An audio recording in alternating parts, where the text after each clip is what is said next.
Welcome to Plastic Model Mojo, a podcast dedicated to scale modeling, as well as the news and events around the hobby. Let's join Mike and Kentucky Dave as they strive to be informative, entertaining, and help you keep your modeling mojo alive.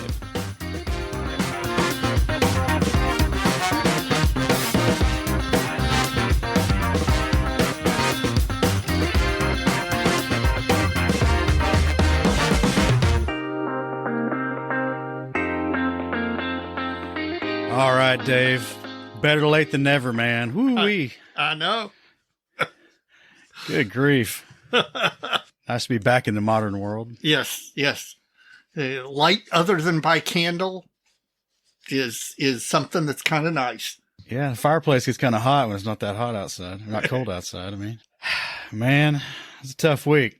Yes, So, sir. listeners, if you were following us on the Facebook, on the dojo, you know, Dave and I here in Kentucky, along with a lot of other people, endured some pretty severe winds. It'd be a week ago today. Yeah. We're recording this on Friday. We usually record on a Sunday, Monday kind of cadence, and boy, not this time. No. Well, I was ready to go. I don't know what your problem was.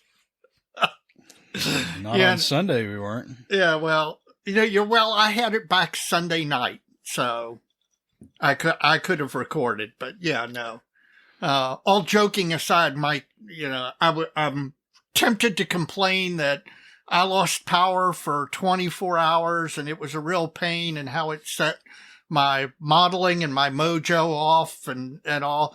But if I complain, I'm afraid Mike's going to come out from behind the microphone, get in his car, drive to Louisville, and slap me like Will Smith slapped Chris Rock. That's right. And pull the meter on your house. There you go. Because Bring it back 5 days later. as listeners probably don't know, we did have record windstorms. Lots of people lost power. There were 100,000 homes in Jefferson County, which is the county where I live in, that were without power, and it took 4 and 5 days for some of those people to get power back. Now, I was particularly lucky. We lost power, and we lost power for just right at 24 hours, and then it was back. Mike didn't have the same experience that I did, and I'm here to tell you 24 hours without power was bad, but it was a lot better than what Mike went through, so no joking aside. Well, it's back on now, and that's water under the bridge, so I'm almost scared to ask Dave, what's up in your model sphere? Well, my model sphere was severely set back by the terrible power outage we had. Oh, I'm not going to do that. My model sphere is rushing to finish the Musaru before the photo entry deadline, and I'm going to have an innovative entry, and we'll see about that. But I'm also trying to anticipate getting up to Heritage Con. I am looking forward to this. I cannot tell you how much I am looking forward to going up to Heritage Con, to seeing the folks who put on Heritage Con. I've heard the show praised by everybody who attends or has attended in the past. And I kind of want to see it for myself. I'm getting a little bit of the mini excitement that I get when nationals are close. How about you? You know, I'm all excited about that too. I need to touch base with Mr. Model Airplane Maker there and see about some of the plans that are being fomented behind the scenes. This could be a very fun weekend, or it could end up in the headlines in the local newspaper, and not in a good way. That's true, but I don't know, man. That aside, I've enjoyed some of the conversations we've had about my current modeling peeve. Which one is? Oh, which we have affectionately dubbed sidewater. Sidewater, and for some, we all have these peeves, and for some reason yours doesn't bother me, but man, does it get under your skin. Well, we can get some feedback on this one. Yes. Sidewater is when you do a diorama base and you dam up some acrylic resin water, and when you finish the diorama base, all the edges of the diorama are black or some neutral, non-visibly distracting color, except this vertical look into the depth of the water. And I think that's just not a good look. Now, this does not bother me at all, with one exception. The one exception where I completely agree with you is where the side water isn't clear, so that you can't see into the river bottom or creek bed or whatever. And I've seen those occasionally, and I completely understand the objection to that, because if you can't see into it, why would you do it at all? As far as the ones where you can actually see the work that's been done in the creek bed or the river bed or the pond or whatever, those don't bother me, but they do seem to bother you a lot.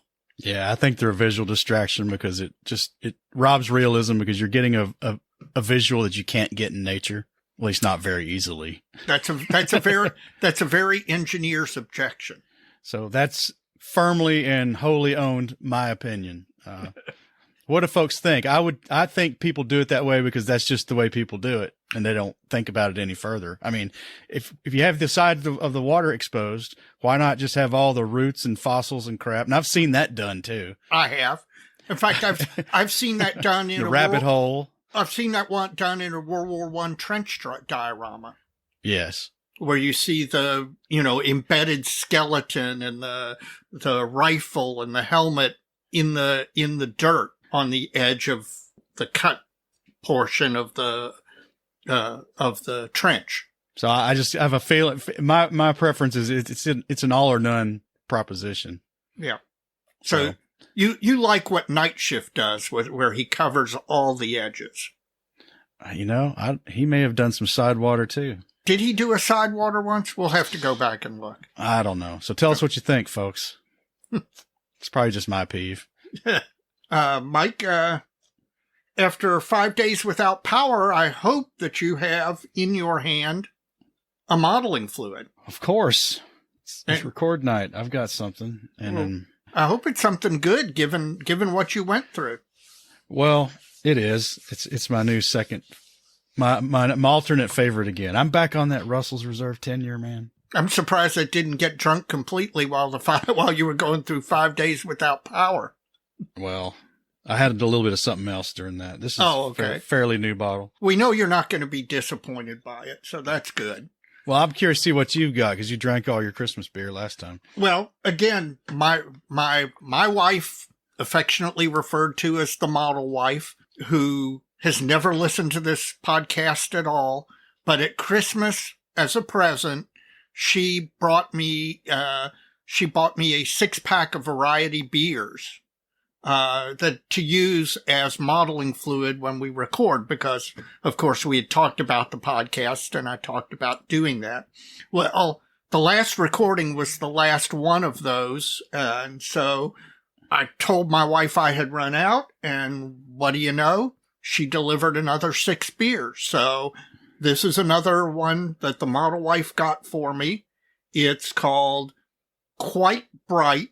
It is a Belgian-inspired wheat ale from Bell's Brewing in Comstock, Michigan. I accused my wife of choosing this particular beer because Bell's is in Comstock, Michigan, and Comstock is her maiden name. So 5% ABV, and so far it tastes good. We'll see how it gets me through the episode. Well, I like Bell's Two Hearted Ale. I've had Bell's Two Hearted before. I've not had what you're drinking, so I'm curious. Well, man, if that's your modeling fluid, that is it. We do have a nice selection of listener mail this couple of weeks since last episode. Good. This first one might be a repeat. I can't remember without going back and looking at I forgot to star all my emails last time, so I'm kind of putting a stake in the ground with this one. Rock Rozak, another detail and scale book. Did we talk about this one last time? Which detail and scale is this? Is this the Thud book? This is the Thud book. This is the F-105. We did talk about this one last time. Well, Rocky get the double dip, so latest detail and scale book on the F-105 Thunder Chief, F-105 Thunder Chief Detail and Scale. Check it out, man. It's a good looking book on a workhorse of a jet. And that thud is just, you're right, workhorse describes it beautifully, but there's something about it that is just really great looking. Well, Dave, Rock's a good guy. Always happy to support detail and scale. And always like seeing what new stuff he's got coming out. up next is from Ontario, Canada. I wonder if our friends up there know this gentleman, Mr. Victor Constantinescu. That's not bad. That's a long name. Yeah, that's challenging. He's in university, so he thinks he's one of our younger listeners. I bet he's not the youngest because we've had a few teenage folks chime in. But Dave, he's looking forward to us being at Heritage Con and coming by and saying hi. I'm looking forward to that as well. It's like I said, I've got kind of a mini buzz version of what I get for the 3 weeks before the Nationals, where I really start chomping at the bit. Now, he interestingly has a question. He wants to know if we know of any good products to use first time concerning making water from epoxy resin or something. Just don't make side water, no whatever side water. you do. Victor, if you will I can probably get you an answer from our guest, Steve Hustad, but I think that's going to be the topic of our next time with him anyway, is water effects. So if that's not a front burner kind of project, it's to me a Chihai who wants to make some, resting away in some shallow lagoon kind of thing, like discovered in the 1980s kind of deal, I guess, which would be cool. Unless you do side water, then it won't be. We're going to have to get his take on side water. If that is a to be determined build date and finish kind of project, you can get all kinds of answers here. Hopefully in the next few episodes. We need to talk to Steve about when he's coming on, but well, he's supposed to be going to Heritage Con, so we can sit down over either his preferred martini or our preferred bourbon and have that discussion. You bringing the kit? Am I bringing the kit? The bar yes, kit. I'm bringing the bar kit, and I'm bringing a bottle of Weller. So we're going to be well equipped. That's a good martini, Dave. A martini glass, a bunch of Weller, and maybe a rock, maybe not. There you go. Victor, we look forward to meeting you. Yes, absolutely. Another Canadian, Dave. Man. I'm telling you what, our north of the border fans can't wait to see him in person. Well, he's a repeat offender. Danny Saint Laurent, Quebec City, Canada. He's given us a topic. I won't disclose it because I like to keep those under the deck until we break them out and actually use them. But he's thanking us for the show and all we do for his Mojo. So, Danny, we appreciate you interacting with us, and we will take your topic under advisement. It's an interesting question, probably a little more than we want to get into with listener mail. So hang tight. And all of you, we really appreciate the suggestions for topics, either for the wheel or for a full-blown episode. Mike and I, we'd sit here and talk about anything model related, and it's really nice for listeners to give us suggestions so that we're talking about something. And sometimes these topics are something we never really thought to talk about. So we appreciate that. Well, Eric Simmelmeyer is back and from Redwood City, California. So over to the West Coast. He's got some questions here about clear parts. Some of these were not addressed in our segment with Dr. Strangerust last time. Maybe we'll have to include them. Because that was mostly gluing and masking. Right. Because he does ask, what's the best glue for clear parts? What do you like to use, Dave? Well, I like to use, here, it's in front of me because I was using it on the Arma P51. Deluxe Materials Glue and Glaze. I really like that as a canopy gluing. I know some people that glue them with super glue, and, I'm always afraid. That's what Miller does, right? I know. And that I'm always afraid of the fogging And, I've heard that if you dip it in future, that prevents falking. That was the spiel from Dr. Strangebrush, right? Usually by the time I'm attaching a canopy, I'm really far into the build. And so I become more and more afraid of committing the error that kills the build. So I suspect that's probably why I'm hesitant to do that. But then again, that's something I'm fighting against all the time, is trying not to be, I'm conservative by nature, but I think more risk taking would probably help my modeling in the long run. So who knows? Maybe the next one I'll do it. Well, a couple of these are other two bullets he's asking here, and we've touched on the glue a little bit just then and reference back to Dr. Strangebrush. But window fit, how do you sand clear to make it fit? I guess opposed to, the more colorized styrenes that tend to be a lot softer. I don't have any problem sanding clear parts as far as, on edges to make them fit.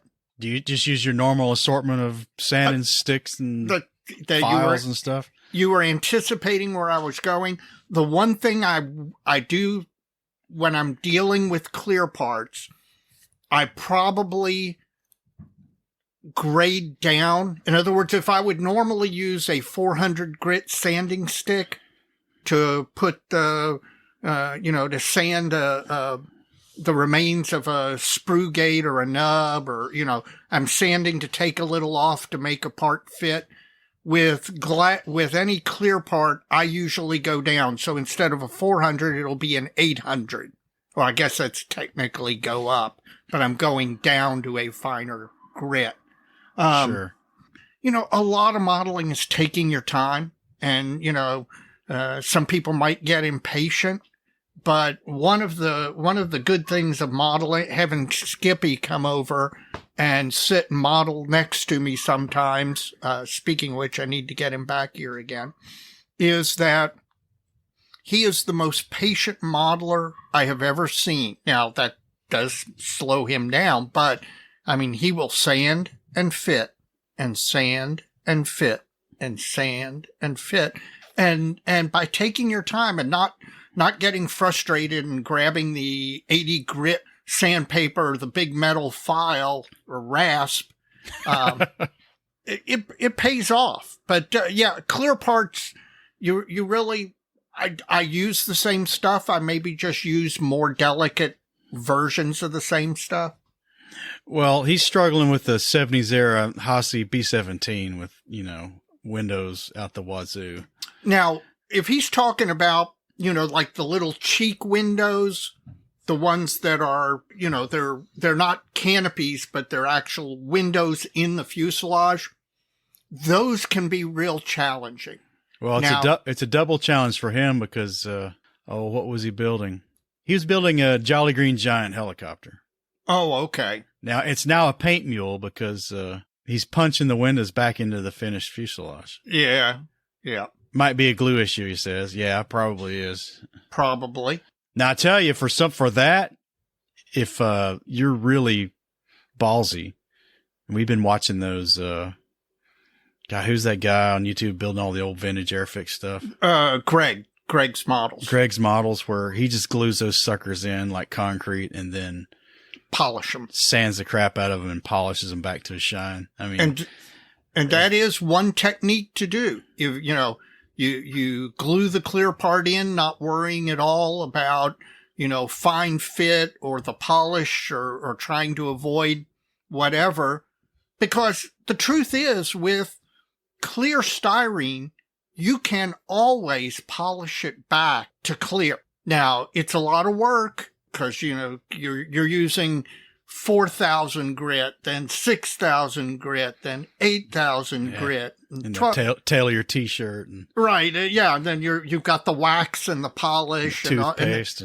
Right. And then you hit it with future once.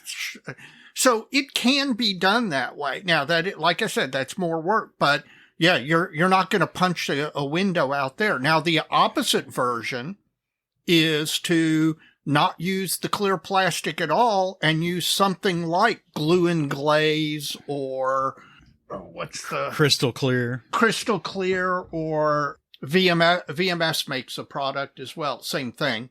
Maybe theirs is good. I mean, I don't know, man. Those never look right to me. Well, I think the problem a lot of people have with them is they just put in the one layer. Yeah. And call it that at that. And if you're dealing with a fuselage that has a round side, the problem is you get a window that either is flat or concave, but you can actually build that stuff up in layers one at a time and get yourself a window that looks good. But yes, I understand the hesitancy with doing that. Well, hopefully we've either created more work for him or answered this question, Dave. Or both. Yes, and. I want to try that glue it in and sand it flush deal, man. All right. It works. It's just It's a lot of work. It's a lot of work. Up next, Dave. Michael Reese from Bavaria. I don't know where in Bavaria. I don't know if he's from München or where he's from. Listen, a Bavarian Jaeger Schnitzel is one of my favorite meals at Hofbrauhaus, so I'm very pro Bavaria. Now he's friends with Bruce the Model Noob and Panzermeister 36. Okay. Bruce Worrell and Evan McCallum recommended us to him. He's been taking it in. He's got some nice stuff to say about our delivery method as far as how it relates to non-native English speakers. So, I never really thought. I'll send you this one, Dave. It's a really nice one. So, Michael, I really appreciate this, and I think Dave will too. National drink in Bavaria is Weissbier. My favorite beer. And he says if we ever need one, he can step up if we need an expert. Oh, man. I would love to have a conversation with because, again, I like beer, and I really like wheat beers. So I could talk for a long time on that subject. But, I had never thought about folks listening to our podcast who are not native English speakers. I don't know what we're obviously the majority of our listeners are in the U.S. and then the places that follow are Canada, Australia, Britain. But we do have a fair amount of listeners from places like Norway and Sweden and stuff like that, where English is not at least the first language. So that's interesting. You send me that email. I'd like to read it. I will. Up next is Jason Campbell, and he's looking forward to us making it to Knoxville. Should we be able to make it to Knoxville? He's primarily the Gundam guy. Yep. And he's got a topic for the Wheel of Accidental Wisdom. All right, we got to do another one of those. We are. We're stocking the wheel, man. We obliterated it last time, so try to have no repeats as long as we can pull that off. Yep. And to be honest, folks, we hope to eventually, once we get this thing established, maybe one more, and then we're maybe going to turn it into a prize affair. Yep. Because that would really make it fun. Yep. And, because with this new software, we can do what we've done once before and do the call-in type show. And I would love to combine the wheel with a call-in type show. There's an idea. Where we get one caller, each caller gets one spin of the wheel and a chance to opine on whatever comes up. I like that. I like Thank that you. a lot. I come up with a good one every once in a while. And that would free up an episode if we double dipped on that to free up for something else. There you go. You're the model of efficiency, Dave. Well, I'm not sure. Except at your workbench. I was going to say, I'm not sure the Musaru bears that out, but we'll see. All right. And finally, our great friend and contributor from New York City, Michael Karnauka. All right. He's going to have a question. Of course he is. He's like a character on the show now. Yeah, that's right. Seems trite to be asking a question when you and Dave face a hurdle in your daily lives as serious as the one that have befell both of you. Hope things get back on track as soon and all as well as can be. Well, thank you for that. Yes, power is on and being consumed in copious amounts to make up for the 5 days. Yeah, that's right. What is the most unusual place you have encountered a model kit or accessory or book while doing something like being on vacation or perhaps to a store that would not carry such an item? Does that make sense? Yep. And what would have been? Now, this one isn't mine personally. I'm going to steal this one from Alex Restrepo, our good friend Alex. Alex was walking around and found at a yard sale a short run resin kit of, and gosh, I wish Alex was here. It was one of the items from, I think, the Alien franchise. The armored car or the drop ship. It was one of those, and he found it on a table, unbuilt, on a table at a freaking yard sale. And of course, this thing had been long out of production. And, it was rare as hen's teeth when you could find it. And if you could find it, you would go pay an arm and a leg. And I think he paid, it was on like $5 or something, some small amount. Well, it's probably less than that. That'd be a big ticket item at a yard sale, $5. And he bought that and actually built it. I remember him on Saturday mornings when we were working at the shop, him actually building it and telling the story of having found it. So, Alex, if you're out there and I got any part of the detail wrong, please email in because that's one of those things that's just you once in a lifetime type stuff. I don't know.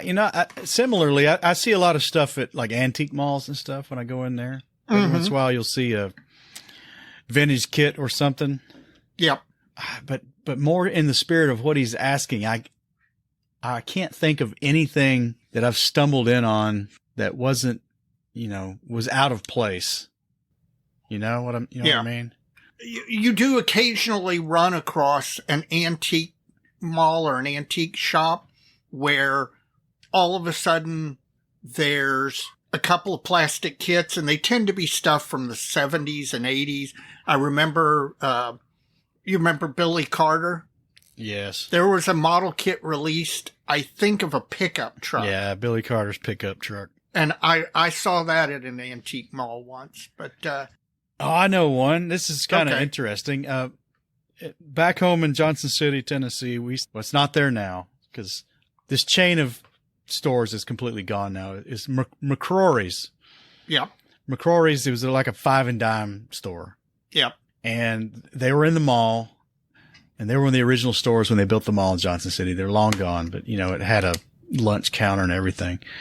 They didn't have model kits and stuff normally. But usually sometime in early January, right after Christmas, they would get in these shipments of like all the plastic building kits from Tyco for model trains. Yeah. So all the people that got train sets for Christmas, it was completely calculated. It had to be. Oh yeah. And so they get like a pallet load of this stuff in. They'd fill these gondolas up with this stuff, and it'd be like $1 or $2. Stuff would be dirt cheap. But one time they did that, and it was all it was Italeri, the Testors Italeri boxings of the Italeri kits. Well, all the tanks, and it was all the 35th scale stuff. And that was kind of I was in elementary school because I remember me and one of my friends both got some of that stuff. That's a long freaking time ago, man. So yeah, that was misplaced, and it was somewhere unusual, and we'd find that stuff, and I bought, and it was cheap. It's like the $2, $3, $4, $5, for the anti-tank guns and figure sets and some of the bigger vehicle tanks. And, for $10, you can walk out with a big stack of stuff, keep you busy for days and days. Yep. And I got a couple anti-tank guns and the Ferdinand or Elephant anti-tank gun and something else. I can't remember, but, big fun. Dave, that's it on the email side of things. What's been going on over on Facebook Messenger? Well, not as much, but that's probably my fault as much as anything else, because between the power outage, the Musaru, and everything, I haven't been as active, particularly on the dojo, as I mean to be. But two things. One, our good friend Ed Baroth sent us some musical riffs, some bumps that we're going to start utilizing in the episodes. And he was very kind to do that. I can't wait. I don't know if you plan to use them in this episode, but you'll see those coming up soon. Yeah, man, I appreciate that, Ed. And Ed, in fact, is our guest in our next episode. Well, good. We'll talk about his music, and we can thank him live there. But Ed is a retired engineer from Jet Propulsion Laboratory, a real rocket scientist, and now as a retiree, and probably I don't know if he'd done that before.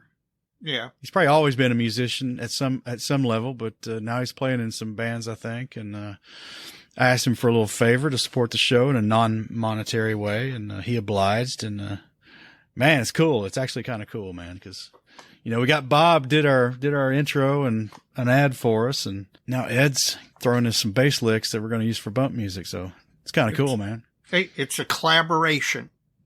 The other Facebook Messenger that I wanted to mention was you, Stephen Lee, and I were on Facebook Messenger talking about various subjects. We have a running Facebook Messenger DM between Stephen and Mike and I. And we were talking about the fact that in the U.S., you've got fine scale, but that in the U.K., there seems to be a much larger number of modeling-related magazines coming out of the U.K. as opposed to the United States.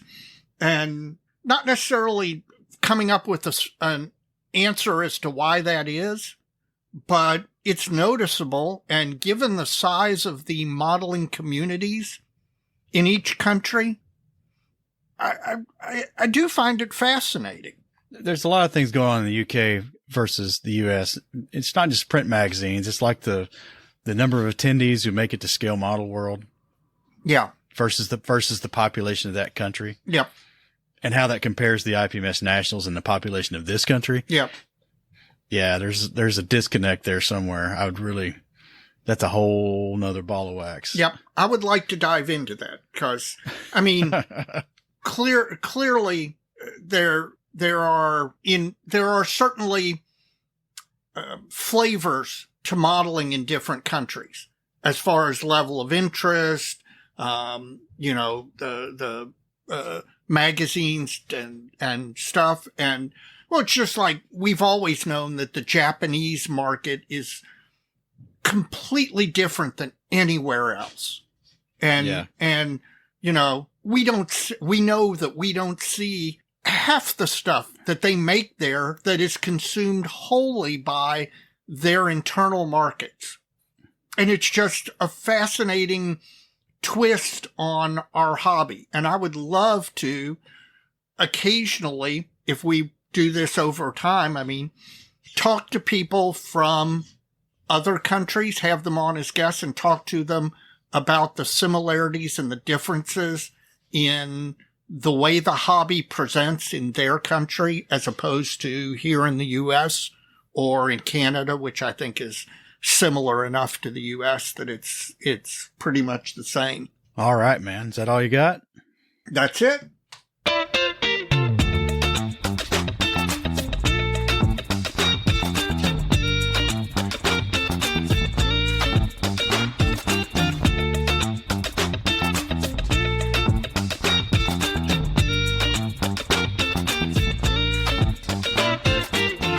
Well, this is the point in the episode where, as always, I ask you to, if you haven't, go and rate Plastic Model Mojo on the podcast app of your choice. Give us 5 stars. It helps to raise the visibility of the podcast. Also, if you know somebody, a fellow modeler, who isn't into podcasts, hasn't listened to podcasts, tell them about our podcast, recommend us to him, help that person. You might have to help them download a podcast or show them how to download or listen online. It's a personal recommendation from a current listener is the best way for us to continue to grow. And we do continue to grow. It's fantastic. And a lot of listeners that we're getting now have been people who have gotten recommendations from other listeners, so please do that. Even in Bavaria. Even in Bavaria. Well, subscribe too. Subscribe to the podcast. Yes. If your player allows you to do that, that's always great. In addition to that, please check out all the other podcasts out there in the model sphere. You can do so by going to www.modelpodcasts.com, model podcast plural. It's a consortium website set up with the help of Stuart Clark at Scale Model Podcast up in Canada. And if you go to that URL, you will find banner links to all the other podcasts in the model sphere who are participating in this spirit of cross promotion, along with us, and just helping each other out. I mean, we've got a lot of audience overlap. Let's just put it that way. And we don't think it makes a lot of sense to divide it up. So we're sharing, I guess, Dave. Yeah, that's right. In addition to the podcast, we've got some other folks out there making great content in the form of blogs and YouTube videos. The Inchai blog, the Inchai guy, Jeff Groves, and all things 72nd scale. Now, you got to see him recently, didn't you? I did. Got to see him up at the IPMS Columbus show, where he showed me some photographs. He's doing another one of his batch builds. This time it's ME109s. And I think he's now started a batch build of fine mold ME109. So his productivity is just flat out amazing. And, you know, one of the reasons I look forward to shows the way I do, particularly the shows in this area, is I know that I'm going to get to see Jeff. And, you know, that's always a good day, sitting around talking with him at a show. Well, we've already mentioned Stephen Lee and a Sprue Pie with Frets. Check him out. I'm hoping some of these conversations we have will spur him to write a little bit on some of this stuff. Yep. Sprue Pie with Frets, Stephen Lee. Chris Wallace, Model Airplane Maker. We've mentioned him too, because he's our stinking liaison for our little Canada trip coming up. Yes. He's had he had an interesting video lately, and it gets better every time. And his blog or his YouTube channel are constantly improving, and he's gaining some momentum, and we appreciate all he does. And finally, Jim Bates. Jim, come on, man. Scale Canadian TV. He's going, I talked to him today. He is going to drop an episode, particularly to abuse me regarding the Musaru build. But then again, whatever it takes, man. Yeah, that's right. That's what I told him. Well, there's your excuse. You flubbed the Musaru just so that just so Bates could get spurred on to start his blog again. There you go. And that's not everybody. You left somebody important out. I have Mr. Evan McCallum, Panzermeister 36. There you go. Who's had a pretty good clip of videos here lately, and rumor has it he's got a couple in the bag. Yes. Dave keeps goading him on, but no, that's right. Evan's an independent man. So he's not gonna be swayed by your pressure, Dave. Probably not, but man, I will tell you that Evan, he's been doing YouTube since he was a fetus, I guess. I mean, it's amazing how long he's been doing it, and his videos are just fantastic, and he's got a really good style that has developed over the 8 or 10 years that he's actually been doing this. And I will tell you that every time I get an alert that he's dropped a new video, I almost immediately go and watch it. So I'm looking forward to the next one, Evan. And for an inside joke, which we rarely do, use PZM36 at checkout. That's all the plugs for me. Well, finally, if you aren't a member of your IPMS national organization, IPMS USA, IPMS Canada, IPMS Israel, please consider joining your national organization. The IPMS national organizations do a lot to help the modeling community in their country grow. And my understanding is that IPMS Australia is going through a reformation, and so they may end up with a very dynamic national organization shortly. So I'm looking forward to hearing about all that. Well, that's good. That's more than I've heard. I heard they got their charter pulled. Well, that was a prelude to a recharter. Yep. put it in better hands. Yes. Well, Dave, let's have a word from our sponsor and this episode's guest, Model Paint Solutions. You got it. Plastic Model Mojo is now brought to you by Model Paint Solutions, your source for Harder Steenbeck airbrushes, David Union power tools, and laboratory-grade mixing, measuring, and storage tools for use with all your model paints, be they acrylic, enamels, or lacquers. Check them out at www.modelpaintsolutions.com. Dave, it's time for the Benchtop Halftime Report, brought to us by Tack It Z, tackitzz.com, the must-have tools for the model maker. Was Ed at Columbus? No, he was not. In fact, that's one of the things of vendors at Columbus. There were very few manufacturers or internet retailers or any of the more formal vendors. It was very, very much people liquidating kits, collections and such like that, as opposed to like what you would see at an IPMS National. Well, that's where you find the deal. Yes, that is true. I did pick up some deals. Well, Dave, what's on your bench? Okay, you know what's on my bench. Everybody on the planet knows what's on my bench.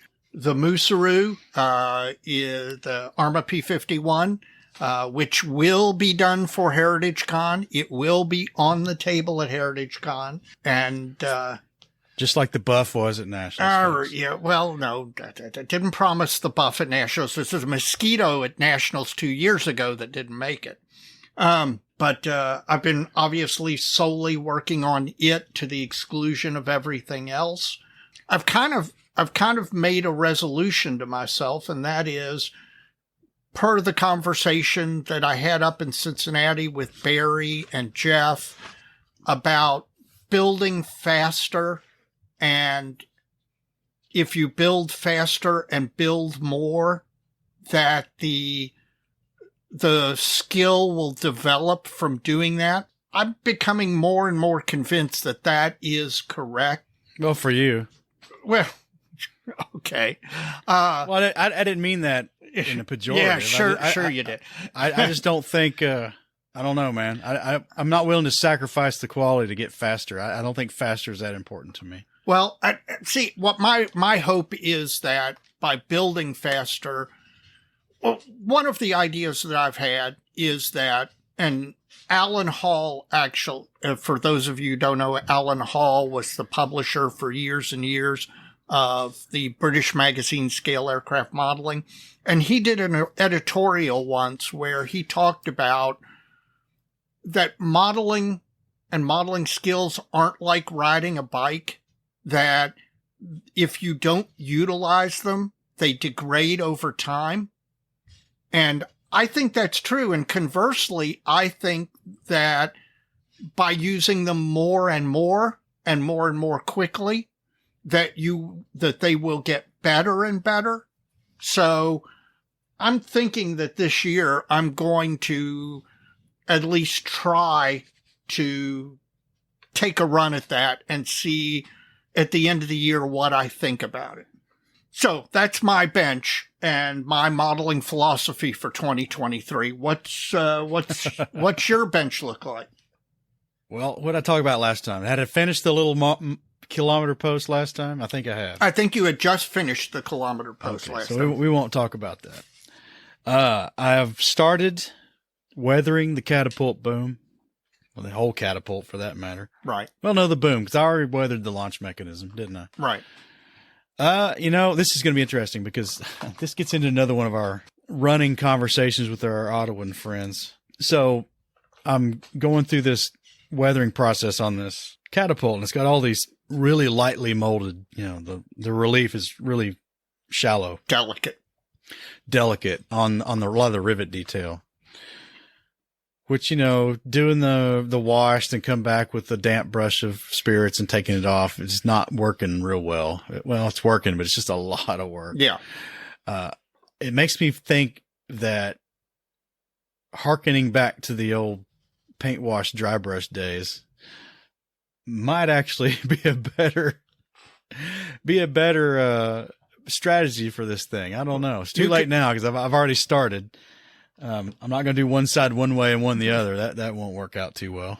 Well, there are cutting edge products out from some major manufacturers with both dry brush brushes, dry brush paints, and it's everything old is new again. Well, that's the key, and that's kind of the running joke on our conversation is everything old is new again, and it's funny because one scale model Rockstar in particular was panning this technique early in their career as a scale model Rockstar, and then now they're offering dry brush paints and dry brush brushes and whatever. I don't really care. I find the irony and humor in this is enjoyable. It's funny to me. Well, because there's a recently published ad that called dry brushing an advanced technique. Yes. and I made a joke, I guess it was today, that if dry brushing is an advanced technique in 2023, then man, the folks like me were way ahead of their time. And when I say ahead of their time, I mean like Lost Civilization or Visitor from Another Universe ahead of their time. I mean, come on, man. I want to tie that back to what I was talking about, building faster and whether it will help you develop skills. One of the things that I do think is possible that will come out of that is finding techniques that speed up your modeling, that by building faster and doing more, it lets you say on the next model, instead of doing what you're doing on this catapult, you'll do it by doing wash and dry brush. And you find out, well, yeah, that looks are equivalent. And I was able to do that in half the time that I did the pin wash and come back with the spirit technique, which took a whole lot longer. So that is one of those benefits that I'm looking to hopefully pull out of trying to produce models faster. So that's what I got on my bench. The KV85, other than throwing 10 tracks together every now and then, is on the back burner. Yeah. Though I don't know, man. If I get this, I really want to get this thing done. Yeah. Catapult and plane, and I'm not promising I'm going to get it done before Nats, but man, it'd be great if I could. Yes, it would. Well, that's on my bench, man. That's all I got. So, Mike, have you been spending any money? What broke your wallet? Not a lot, but I can drop a few nuggets this episode. All right. I picked up. Well, it's for the KV85 project because I'm using 3D printed resin tracks, which won't let me do the burnishing fluid deal like the metal tracks will. Right. And then sand it off with a sanding sponge to get the real metal effect after that, right? Right. Can't do that because they're made out of resin. Right. So you can, back to dry brushing, you can dry brush or brush paint the tops of the cleats with, a metallic color, right? Right. But I tell you, if you look at folks who do that and you look close enough, somewhere on there, they've got silver paint on the mud in the tracks. Yeah. And once you see it, you can't unsee it, right? Right. So I don't want to do it that way. So I have this idea I want to try where I actually paint the tracks in a lacquer metallic. Mm-hmm. At least the areas that are going to be exposed. Yeah. Do all the subsequent weathering in acrylics and enamels. Acrylics or enamels, I guess. Yeah. And then use white spirits or, I don't know, an alcohol to go back and swab all that crap off the cleats to reveal the lacquer metallic underneath. That'd be two things. One, I'll be interested to see it work. In theory, it should. Two, I'll be interested to see the amount of effort that is required to remove back to the lacquer, because that might be the downfall of it. It could be. Is that it could take a lot of effort to get those other layers back off. It could. So I'm going to try on some other tracks besides the ones for the kit, obviously. Yep. Not going to cut my teeth on the real thing. But this is not the Bench Time Halftime Report segment. It's the What Broke Your Wallet segment. Right. So what broke my wallet? I bought 2 Tamiya LP range. I bought the silver and the gunmetal, and I'm thinking a blend of those two in some ratio will give me the color I want. Yep. And that's what I'm going to try this with. Okay. Because everybody's raving over these LP paints. And I'm like, I've been spraying Tamiya with using a lacquer thinner. Right. Instead for airbrushing instead of their acrylic thinner. And it's pretty stinking nice the way that goes down. Yeah. I've got some of these. I just don't know how much better it can really be. Now the metallics the metallics should be in theory a lot better. Yeah. Because typically acrylic metallics, they're not all bad, but most of them aren't very good in my opinion. Yeah. Now I have 3 of the Tamiya lacquer metallics, and then I've got 4 World War II Japanese colors. I have yet to try any of them yet. I acquired them about 6 months ago, and I'm like you. I've heard people rave about them, and I kind of want to see for myself.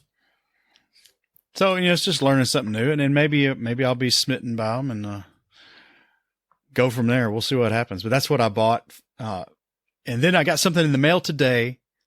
This is money spent a while ago that I failed to remember for a prior installment of What Broke Your Wallet, Dave. Okay. Today in the mail, I got issue 129 of AFV Modeler. So I finally subscribed to this outright. Yeah. Normally I'd pick up whatever copy was current on Brian's newsstand. Sure. At Scale Reproductions. But, I was like, of all the magazines I peek at through the year, I buy the occasional copy here and there of whatever. Yeah. This is the one that always makes me smile and has the most kind of content in it that I like. Sure. So it's not cheap to subscribe to this one overseas. But something else I noticed, it doesn't say Ming AFV Modeler on it anymore. Huh. Okay. I wonder, do you know if they have an electronic version? I do not know, but because I get my SAMs electronically now, and that has worked out for me. Well, I like the hard copy. I understand. Well, that's it, man. That is all I've bought, but I am saving up quite the roll to take to Canada to Heritage Con. And once you change it into Canadian, it'll be a much bigger roll. And I'll have to put it in both pockets. There you go. Well, as far as as I said in last episode, my wallet got broken because I bought a Cameo. Because of the Musaru, I have yet to do anything but open up the box. But I'm looking forward to utilizing that. I did go to Columbus, and I did pick up a couple of deals. Well, deals and otherwise. Skippy, for a very late Christmas present, got me the Sword G4M1 Betty, the early version of the Betty, and the one that comes with the markings that Yamamoto was shot down in, which of course is the bird you want to do if you're doing a Betty. In addition, I picked up a Special Hobby KI-43, and then I bought 3 Shores and Cull books, Fledgling Eagles, Bloody Shambles Volume 1, and then Yugoslavia and Greece one. I actually had 2 of those 3 books already, but these were at a very, very inexpensive price. So I bought them because I knew Skippy didn't have the Fledgling Eagles one, so I gave it to him. And then the other one that I already have a copy of, I'm going to sell or gift to somebody, because that's just, those books, they are too good of books for me to walk by a table where they are ridiculously low priced and just leave them there. So I spent a little money at Columbus, not a huge amount, but I'm like you, I'm husbanding my resources for Heritage Con. So all you Canadian vendors, you need to bring your best stuff, and you need to price it cheap so that Mike and I have to smuggle stuff across the border. All right, man. Hopefully after this Musaru thing's behind you, man, this your bench will get a little more kicking again. My bench is going to get busy, buddy. I'm telling you. All right. Getting the right-sized base for your model, diorama, or vignette can be difficult and time-consuming.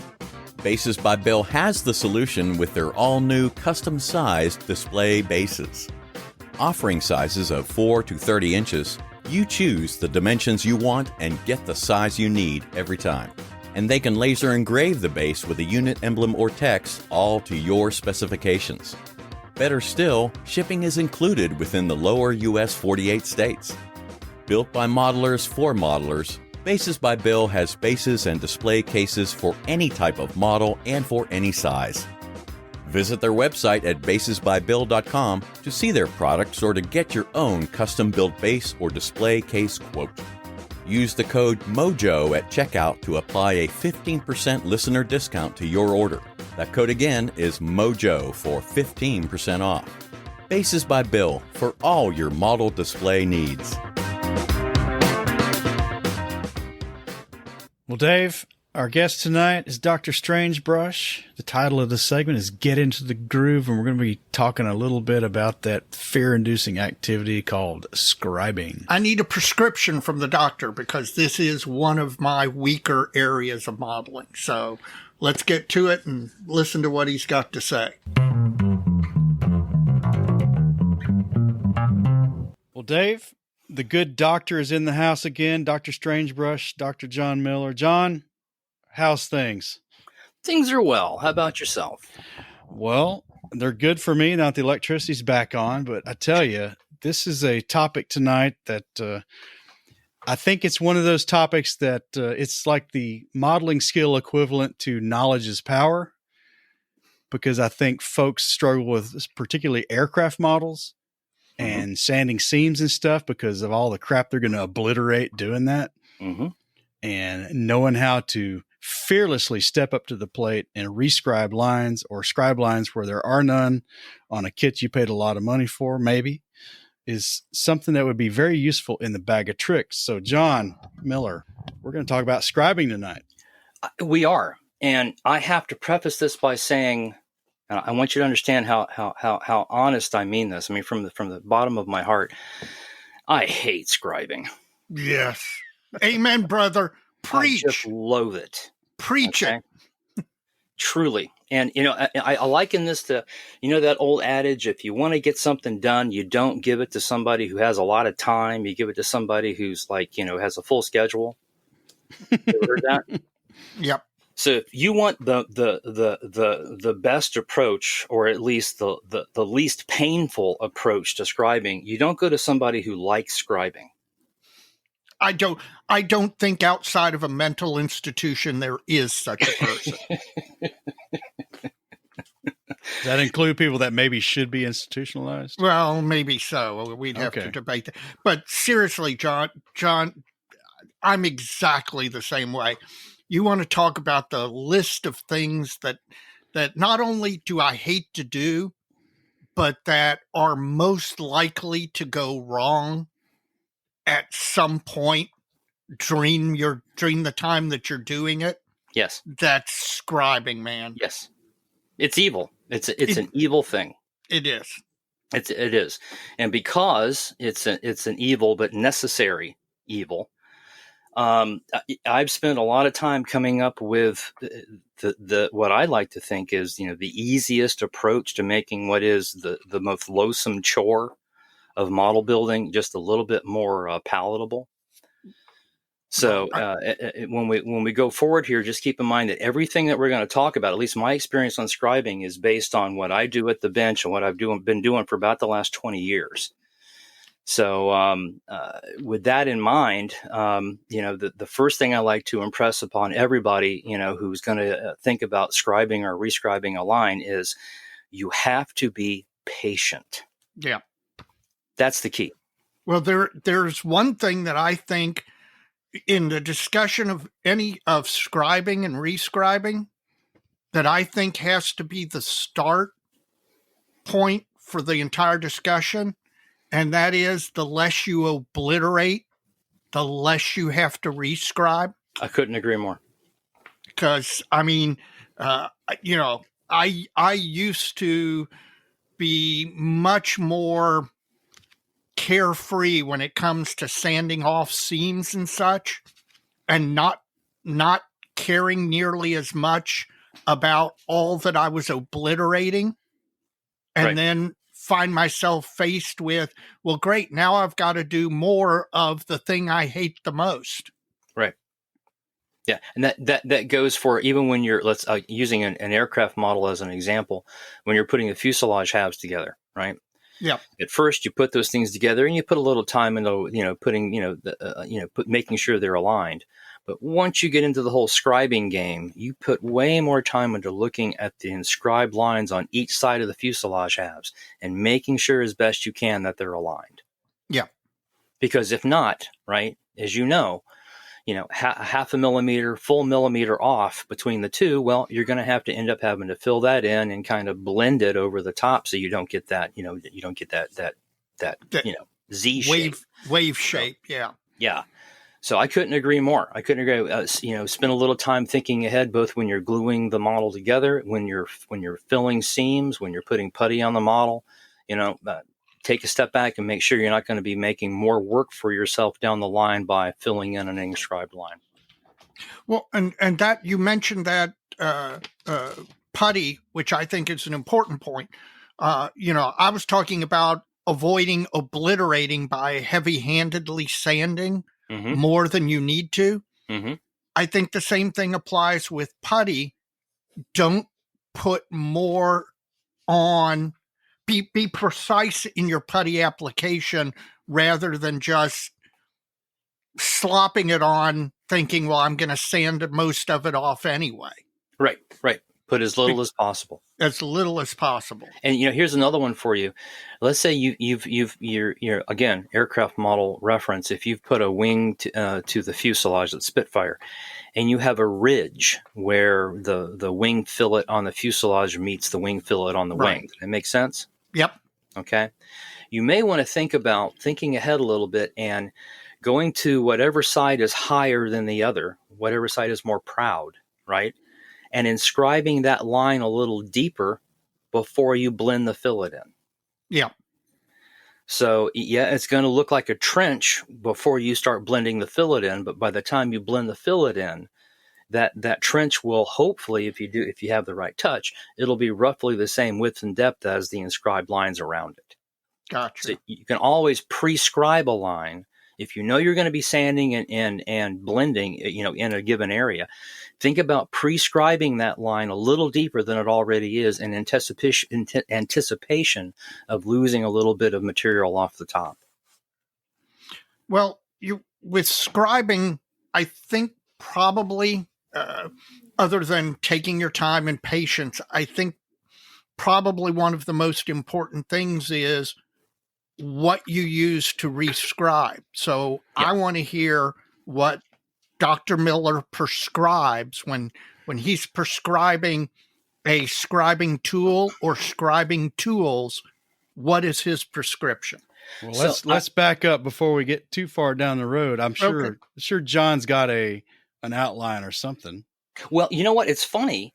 Dave is like following my outline almost point for point.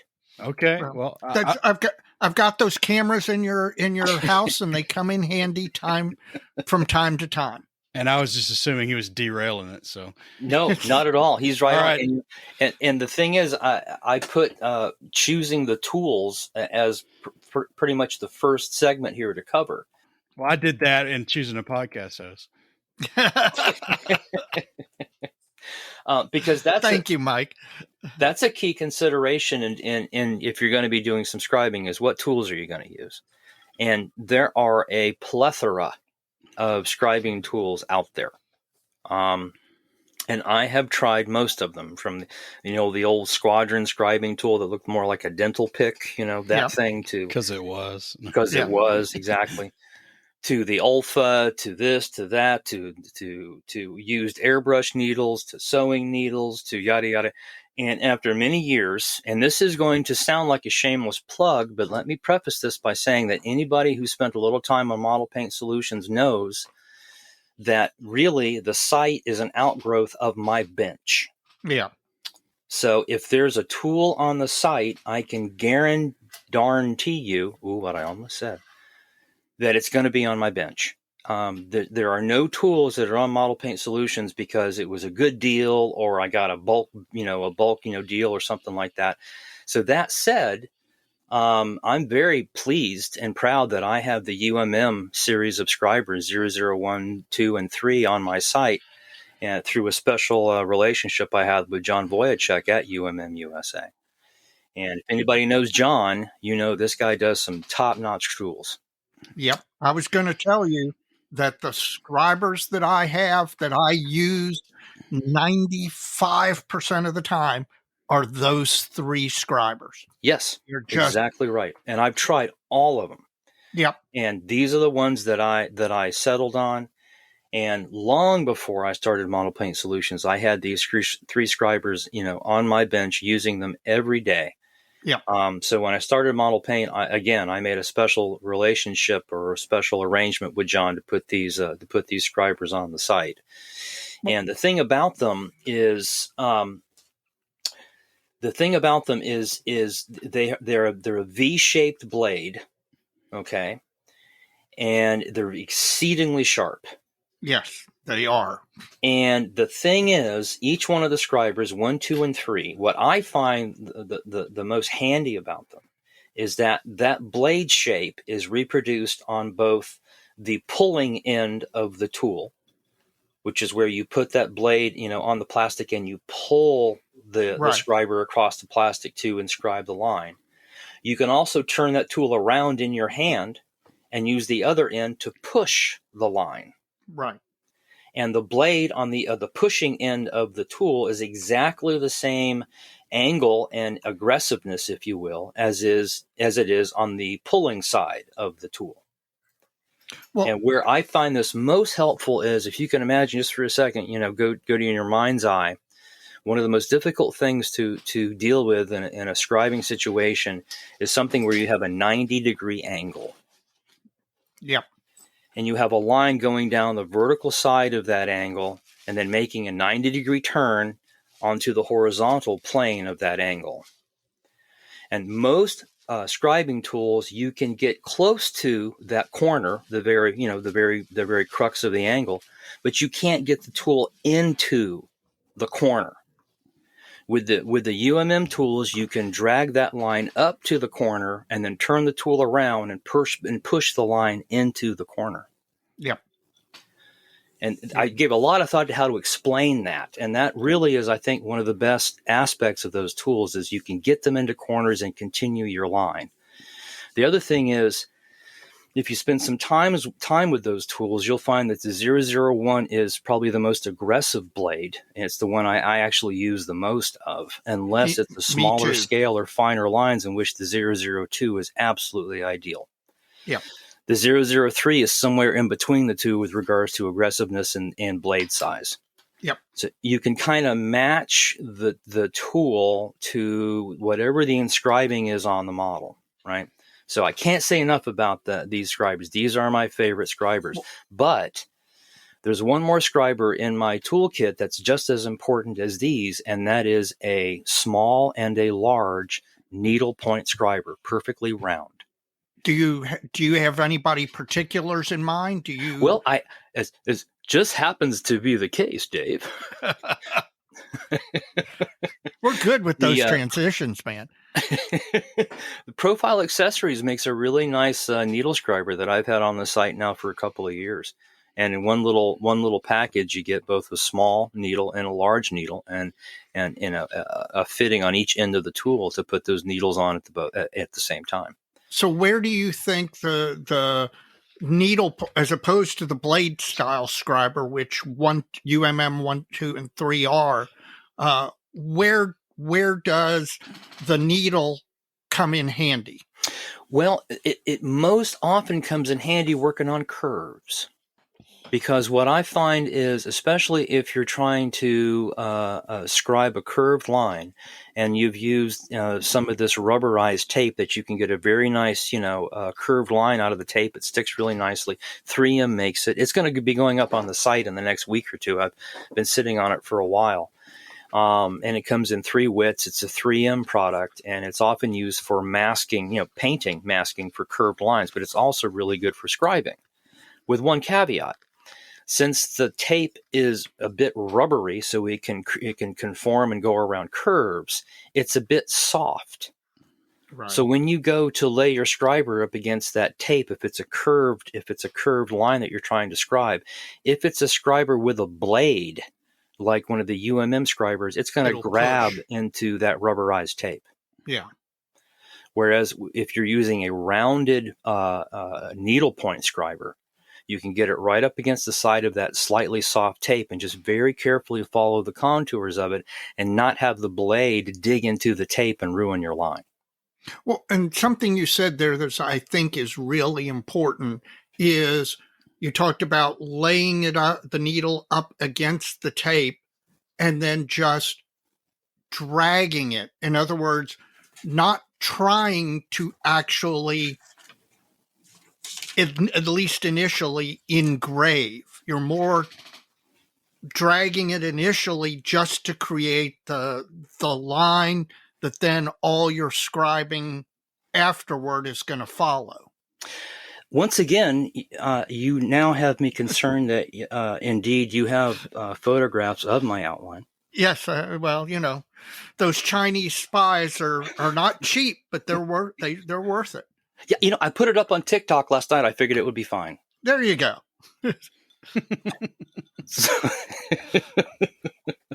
So that's actually the next section I have here is what I try to do, again, since I've suffered through scribing for too many years as an airplane guy.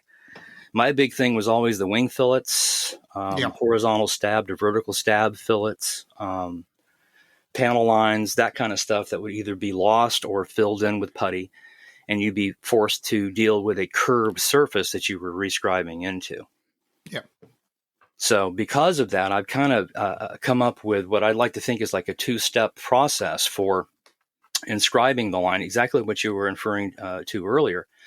But and again, this is probably the most important aspect of talking about scribing is like this process of a two-step process, if you will, of a pilot line followed by deepening the line. Mm-hmm. So again, let's say we're going to be rescribing a line that you can kind of see a faint ghost of the previous line that was there, right? That was a inscribed line that you've sanded or blended, and you have a little remnant of the line there, right? Yep.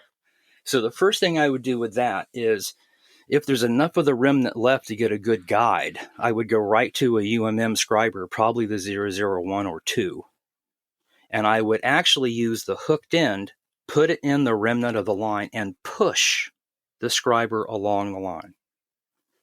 And it's surprising how much more control you have over the scriber if you're pushing the hooked end versus trying to pull it and actually pull plastic out. And when you're doing the pilot line, the idea is not to necessarily deepen the line at all.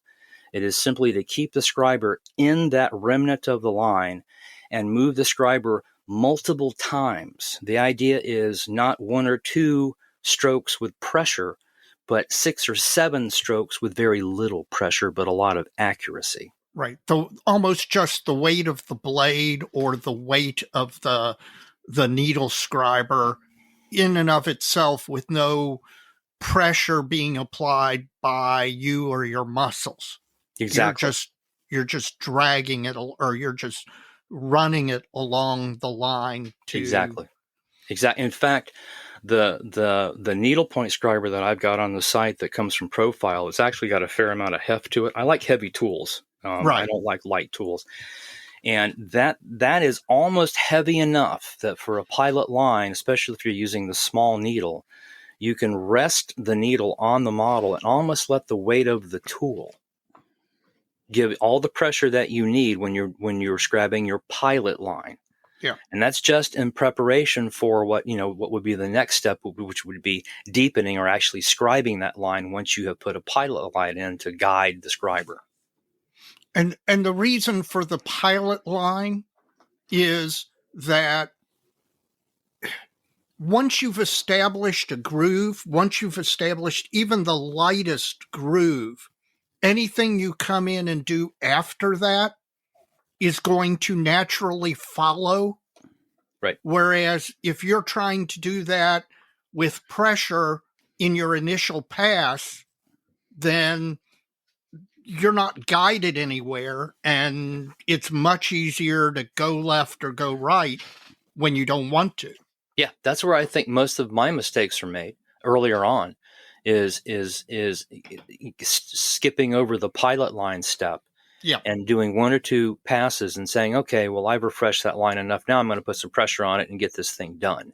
Yep. And then it goes left or right on you. And then you've got this big dig in the line and you have to go back and fill it in and then rescribe. So you've made so much more work for yourself than slowing down. Again, back to the patience thing, especially for scribing. This is one where patience on the front end will save you heartbreak on the back end. Yeah. So I'll go back agree. again to that pilot line once again, and just using the slightest pressure, maybe 6-8 strokes, I'll establish that line so that then I can switch to phase 2, where I'll go back and I'll rescribe the line now with a little bit of pressure, Again, no, I don't want to deepen that line with 1 or 2 strokes. I want to deepen it with 3 or 4 or 5 strokes, light strokes. Again, once you start putting pressure on the scriber, you're asking for the thing to deviate out of the line and give you a problem. Yeah. And have you noticed the variation in plastic quality between kits or manufacturers really does have an effect on your scribing technique or your scribing? Without a doubt. And if you're working with like some of the newer Airfix kits, I find that plastic to be surprisingly soft. Oh, unbelievably soft, which is both a positive and a negative. Yes, exactly right. It responds really well to Tamiya thin cement. Yeah. And you get these beautiful, splooge when you, if you do the seams right, you put the model together and you get the splooge, right. Of the molten. Trim it off and. Yeah. Much easier than, let's say, old Fujimi. Right. Which would be the opposite end of the spectrum, right? Yeah. Yes. Yeah. So, I couldn't agree more. Yeah, Mike knows about that. Yeah. Extra thin won't even work on that kit that I'm building. Yeah. So, I mean, that's one reason why it's nice to have a selection of scribers, so that if you are working on, let's say, an Airfix kit, I probably wouldn't, if it was a 72nd scale kit, because there's so many variables here, right?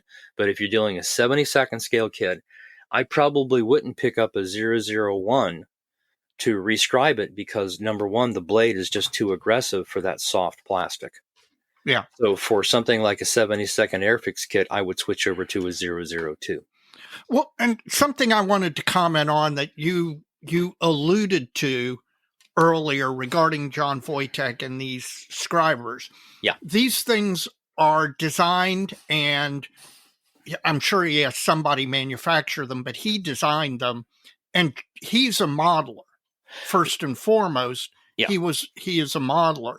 And so all 3 of those designs, when you pick them up and you put them in your hand, they fit naturally in the hand the way you would hold them, as if you were a modeler going to do that exact job. Right. Exactly. Because they were made by a modeler. Exactly. As opposed to, say, the old squadron scriber that's a dental tool that's been fiddled with. Right. Exactly. And the thing about John, not only is he a master modeler, he designs his own tools. He also has his own production facility. He makes his own tools. I was wondering about that, because these things they look, for want of a better word, they look bespoke. They look as if these were hand manufactured just for you by the bladesmith that does the work. Yeah, and I can tell you something else on these. You're exactly right. I had my first 001 lasted about, I'd say 7 years, maybe 8 years, before the blade finally started showing signs of dulling. Yeah. And I used that on every model I did for 8 straight years. So that gives you an idea of how long these tools will last. And I can't say that enough. I didn't finish a model without using that 001 scriber during that period. I still have the original 001 that I bought from him.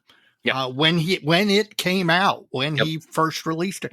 And I swear the blade is still as sharp as, of course, now I don't finish as many models as you do, but yeah, these things are really, really in a world where everything is mass manufactured in China and the quality isn't, it's going to be whatever happens to be that day. These things, the quality is just unbelievable. Yeah, and I've had them on the site now for a couple of years, and I've sent a whole bunch of them to customers, and I don't get any complaints. I mean, that's the bottom line. I get emails back with, "My God, where was this thing 5 years ago?" Yeah. If you try them, you're gonna like them. That's my experience. But again, not to sound like beat a dead horse, you really can't also do without a needle scriber to go along with them. Right. Because there's some jobs you just can't do with a blade. No, you can't, because it's a shaped blade. Right. And for some applications, you want a round, needle, not a shaped angled blade. And something else we didn't talk about earlier about doing curves is the use of photo etch scribing guides. Yeah. Now, these are really handy. Yeah. And, they're made by a whole bunch of companies. Lion Roar comes to mind. They make a whole bunch of them. Edouard makes a whole bunch of them. The old Hasegawa scribes, if you can find those are really nice. And there are a whole bunch of different radiuses. Yeah, exactly. And there's one template, I think it's either Hasegawa or Lion Roar, that is nothing but, parabolas. Right. A photo etch that you can match to whatever you're working with.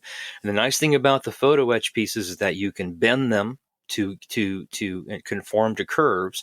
You can tape them in place, right? Yep. And those are particular. Another good application of or I should say, another good use of a needle scribe over an angled scribe is to put your pilot line in. If you're using a photo etch, guide, try first with a needle scribe. Because that rounded point is going to abut right up against the side of that photo etch guide and slide along it, versus a V-shaped blade that's going to catch on the photo etch. Yeah. So what's next on your outline? It's a little blurry on the photograph I've got. One last point on those photo etch templates. Don't be afraid to bend them.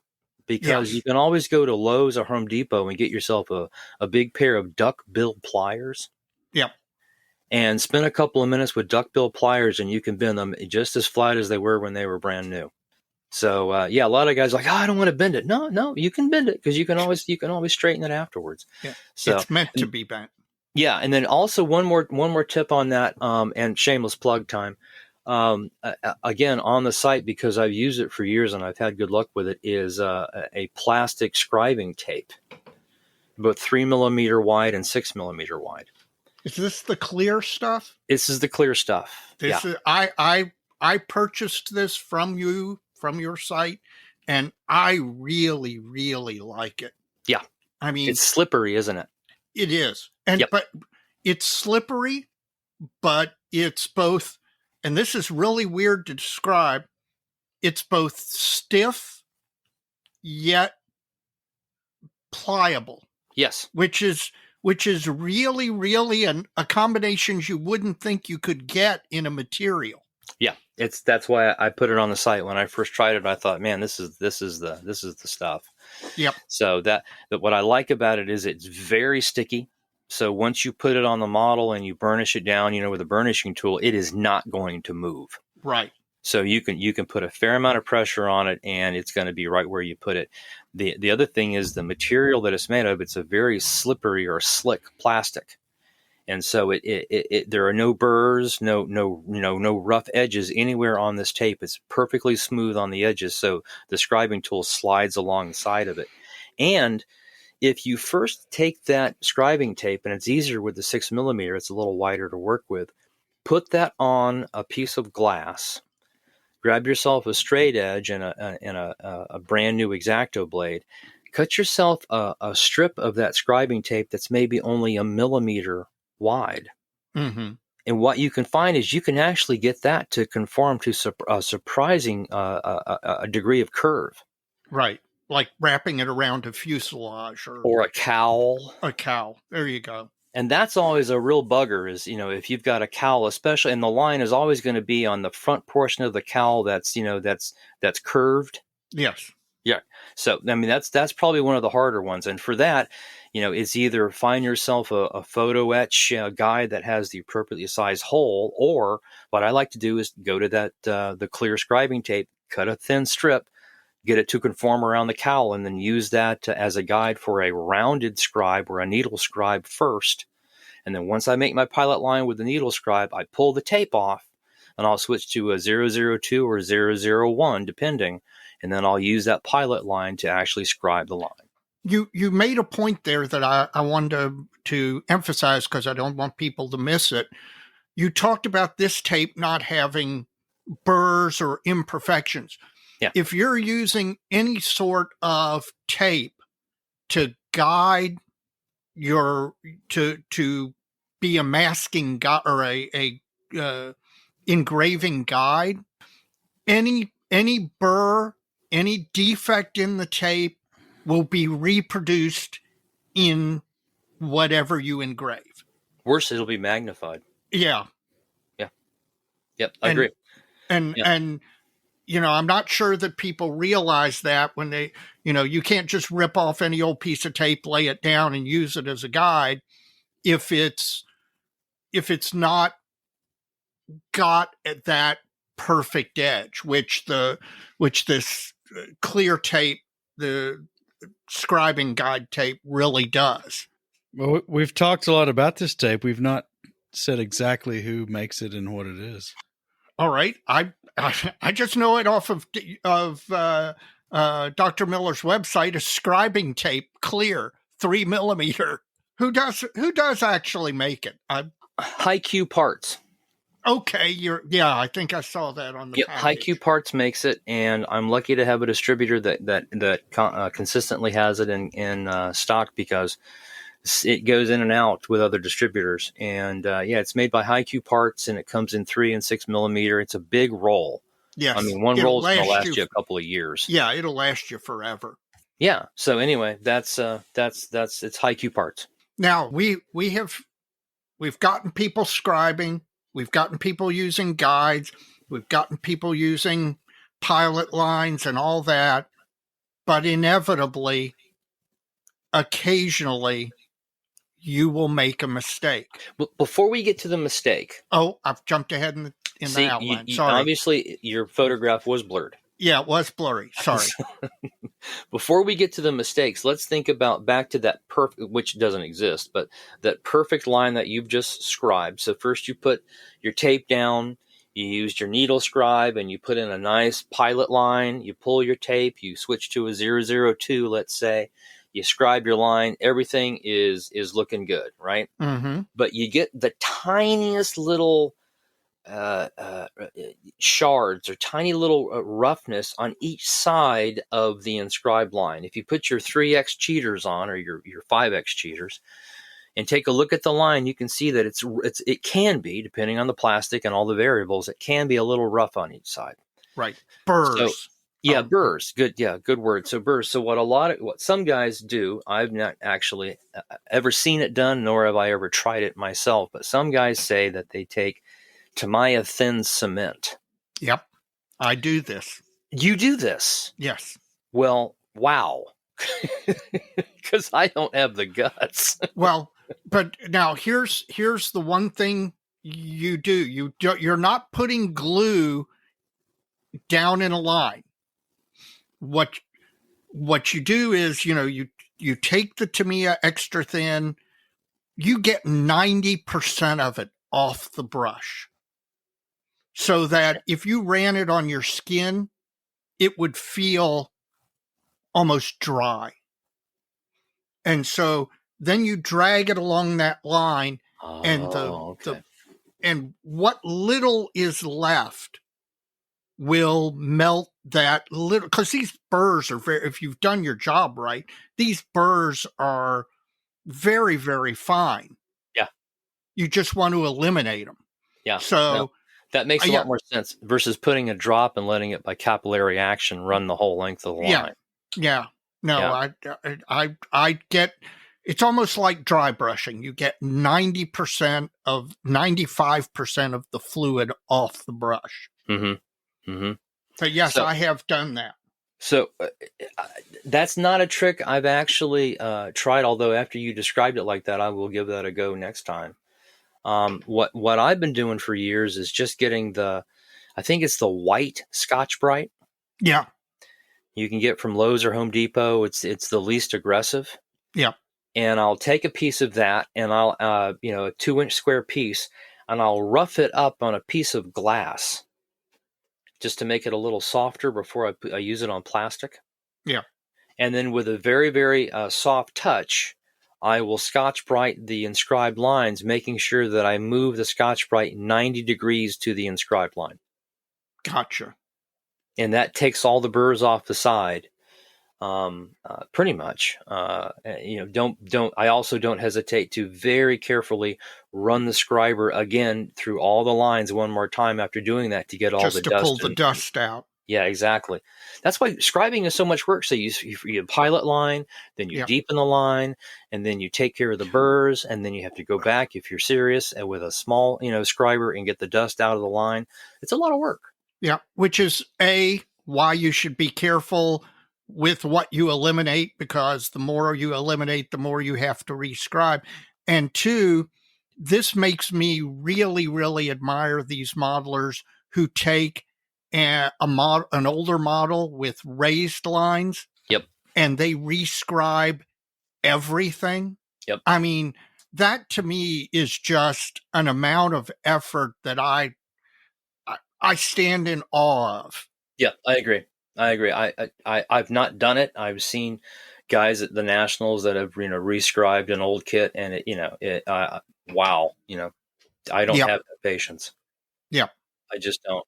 But before we get to actually a few options you have for rescribing an outscribed model, next in my outline anyway, I don't know about yours, is filling an area in preparation for having to put a scribed line through it. Oh, that is an excellent point. So as usual with me, it's always an aircraft, reference. So again, we go to our P-40 or our Spitfire or Mustang and the wing fillets. And in a situation like that, let's say you're going to have to put some filler in there in order to make everything right. And when you do, you're going to put that filler right over or, on the top of multiple inscribed lines that are going to be filled in with the filler. Right.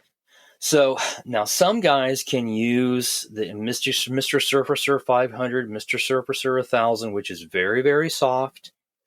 And they can put that on the area, let it dry, blend it in, and then they have the touch with a scriber that they can ever so gently scribe through those puttied areas and not have the scriber dig in and cause a hole. Or chip, or worse yet, chip. Yes.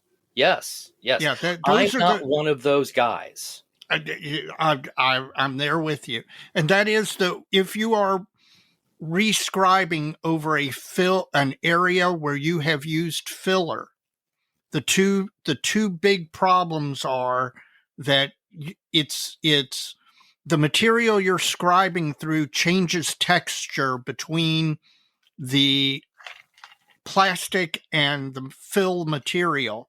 And it is so easy with the fill material, depending on what you're using, to, as you're ever so delicately rescribing that line, a little chip will pop off. Yeah.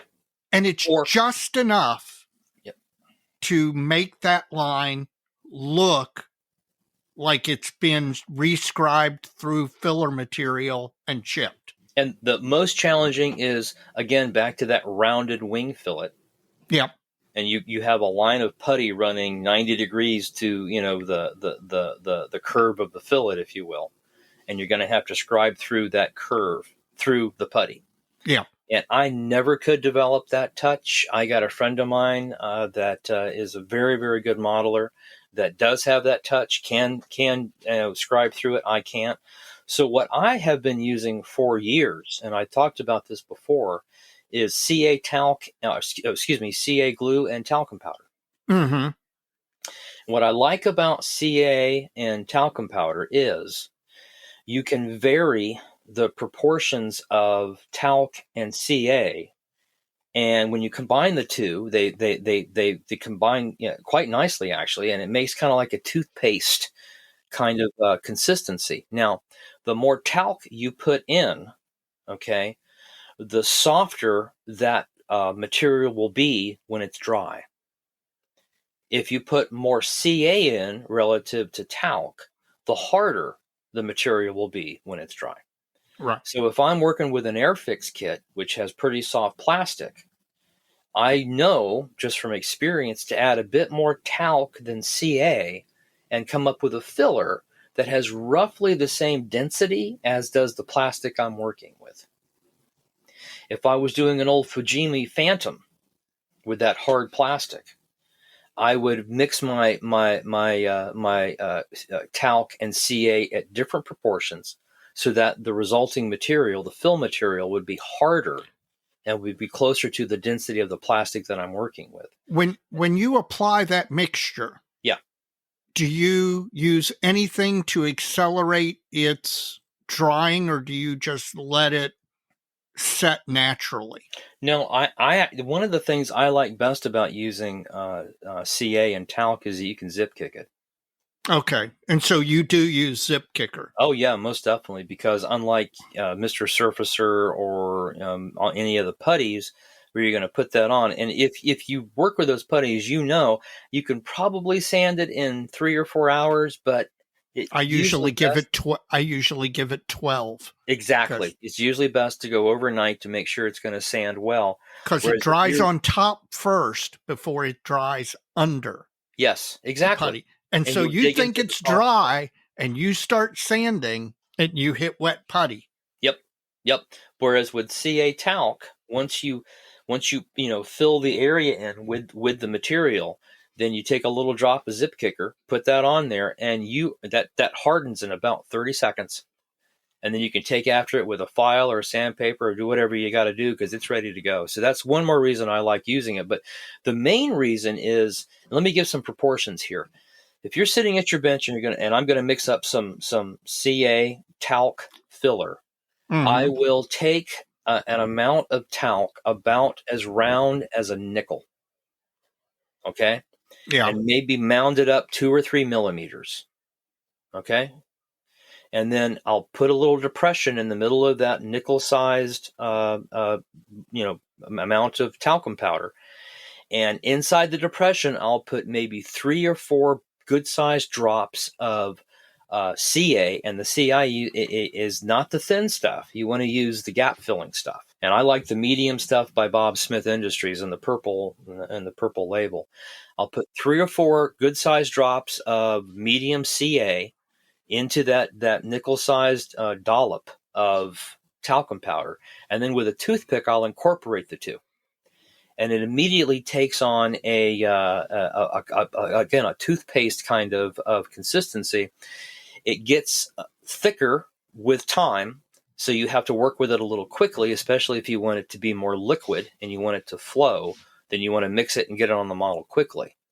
But the other thing that's nice about this stuff, and I don't know if you've ever used it this way, is if you're going to be filling like a hole in the side of a model, just a perfectly round hole, and you're going to want to sand that flush after it's dry.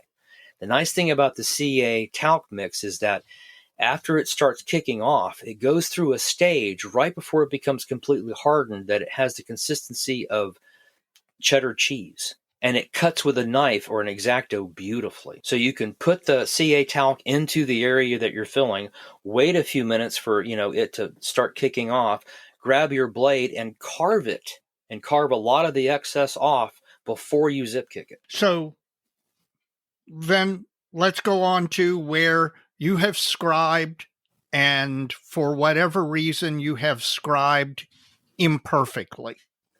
So And for this, that, let's say, again, you're rescribing a remnant of a line, and you got a little anxious and didn't, do a really good pilot line, put pressure on too early, scriber comes out of the line, and as it always does, takes a big, hunk of plastic out with it. For that, I go right to CA and talc. okay. I was going to ask what your go-to for that was. Yeah, again, because for me, that is the stuff that's going to scribe the most like plastic. And it's also going to blend and sand the most like plastic. Well, and another thing, when you're scribing and your scriber jumps the line or wanders or goes off where it should, if it doesn't take a chunk of the plastic out, but merely cuts the plastic, you can actually take the blade of your scriber and 90 degrees to the cut, drag the blade flat along it. And a lot of times it will put the plastic back where all you've got to do is polish it with a little sandpaper, and it'll put it back like it was, and you won't be able to really see where your blade wandered off. Yep. Now, what I've encountered when that happens is you then have to reverse your scribing direction. Yes. Because the tendency will be to re-wander at that exact same point. Yep. So this happens a lot. Let's say you have a line that's running parallel to the leading edge of a wing, and you have to rescribe that line. And for some reason, there's a little blob of something in the remnant of the line that you're rescribing. And when this blade hits that little blob or whatever, it jumps out of the line momentarily and gives you a little curve, and then it pops back into the line. Right. At that point, you're done. Because a lot of guys will go, no, I can save this. I'll just keep rescribing, and I'll put pressure against, the other side of the curve, and I'll straighten the line. No, you won't. You'll just make the line deeper with a curve in it. Yep. So I've done it so many times myself. Oh, I have too, because it's the natural tendency. It is. Let me fix this. Whereas if you reverse the scriber and go the other direction, yes, you don't ever hit that jump point to have it wander off again. Yes, and not turning the scriber around and continuing thinking you're going to scribe your way out of it is just like I've seen guys try to paint away runs. Oh, yeah. Yeah, absolutely. So at that point, again, if I can turn, like you say, if I can turn the scriber around and get it from the other way and make it straight, well, then I saved it. If I can't, I just, okay, fine, I'll grab my CA and talc, I'll fill it in, I'll sand it down, blend it in. And then usually when I'm going through, let's say it's a straight line, and I'm going through that area that's been filled with CA and talc, I usually use the push end of the UMM scribers. Yeah. And I'll push that end of the scriber through the putty first to get it started. And then I'll very carefully turn it around, the scriber, and use the pulling end and actually deepen the line ever so carefully. But that's, again, where the UMM scribers come in really handy, is pushing the line through these filled areas as opposed to having to pull the line through them.